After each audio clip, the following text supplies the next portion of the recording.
Victor Wembanyama already looked as if he were built in a lab by a mad scientist with a league pass.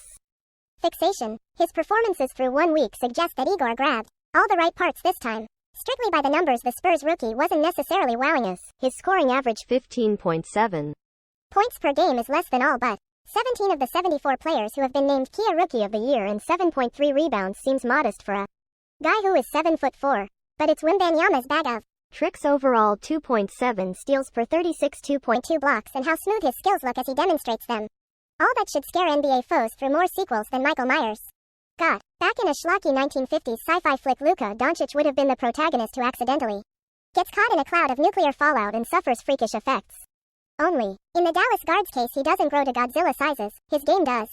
He put himself on the short, prestigious list of players who have scored at least 117 points 3 games into any season. Wilt Chamberlain did it 4 times, Michael Jordan 2, and Jerry West, Steph Curry, and Kareem Abdul-Jabbar once each. He's averaging career bests across the board with 11.7 rebounds, 9.7 assists, and 48.6% shooting from the arc, all while helping the Mavericks to a 3-0 start and already drawing out rookie teammate Derek